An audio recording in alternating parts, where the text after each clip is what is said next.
রাজধানী সহ সারা দেশে হামের প্রকোপ উদ্বেগজনকভাবে বাড়ছে। প্রতিদিনই হাসপাতালগুলোতে ভিড় বাড়ছে আক্রান্ত শিশুদের। গত ২৪ ঘন্টায় হাম ও উপসর্গ নিয়ে ৫ জনের মৃত্যু হয়েছে। হাসপাতালে ভর্তি হয়েছে আরও ১,৪৪৮ জন। চাঁপাইনবাবগঞ্জে হামের সংক্রমণের আরও খবর জানাতে আমাদের সাথে যুক্ত হচ্ছেন সহকর্মী একেএস রোকন। রোকন, চাঁপাইনবাবগঞ্জে হামে আক্রান্ত শিশুদের অবস্থা কেমন দেখছেন? চিকিৎসা ব্যবস্থা কেমন চলছে? কোনো ধরনের সংকট রয়েছে কিনা সব মিলিয়ে জানাবেন।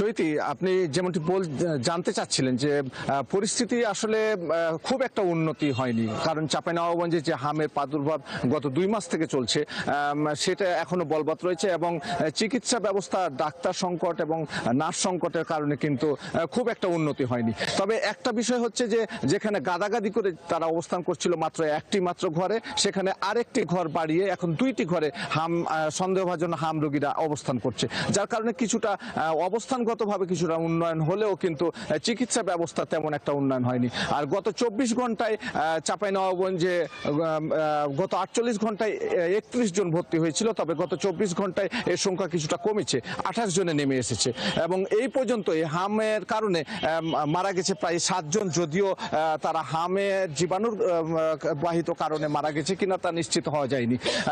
তবে হাসপাতাল কর্তৃপক্ষ যেমনটা বলছে যে তাদের যে হামের যে নমুনা সংগ্রহ সেটার হার কিন্তু খুব কম। মাত্র চাঁপাইনবাবগঞ্জে এই পর্যন্ত ১,০২৭ জন রোগী সন্দেহভাজন হামে আক্রান্ত হলেও মাত্র ২০০ জনের নমুনা শনাক্ত করা সম্ভব হয়েছে। আর যার কারণে এই ২০০ জনের মধ্যে মাত্র ৪৩ জনের শরীরে হামের সংক্রমণ পাওয়া গেছে, যার কারণে এই বিপুল সংখ্যক শিশু তাদের যে পরীক্ষার ব্যবস্থা এটি কিন্তু খুব জরুরি বলে মনে করা হচ্ছে।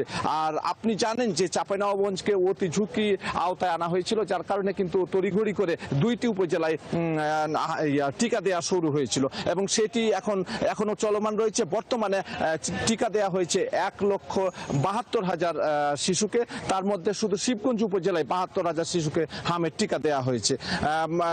এবং আপনি যদি জানতে চাচ্ছেন যে চিকিৎসা ব্যবস্থা কিন্তু উন্নতি করতে হলে কিন্তু ডাক্তারের বাড়াতে হবে, নার্স বাড়াতে হবে। এবং আমি কথা বলেছি কিছুক্ষণ আগে চাঁপাইনবাবগঞ্জ সিভিল সার্জনের সাথে, তিনি আমাকে যেমনটি জানিয়েছেন যে তারা অন্যান্য ওয়ার্ডগুলো থেকে নার্সের ব্যবস্থা করেছেন এবং একজন ডাক্তার তারা বাড়ানোর ব্যবস্থা করেছেন। এই মিলিয়ে কিন্তু মাত্র ৩ জন ডাক্তার এই শতাধিক হামে আক্রান্ত শিশুদের দেখার দায়িত্বে রয়েছেন, যার কারণে কিন্তু ডাক্তারের সংখ্যা না বাড়ালে কিন্তু চিকিৎসা ব্যবস্থা উন্নয়ন হবে না, এমনটি বলছে সাধারণ জনগণ।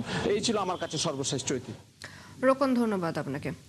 আমাদের সাথে চাঁপাইনবাবগঞ্জ থেকে যুক্ত হয়ে হামের পরিস্থিতি জানাচ্ছিলেন সহকর্মী একেএস রোকন।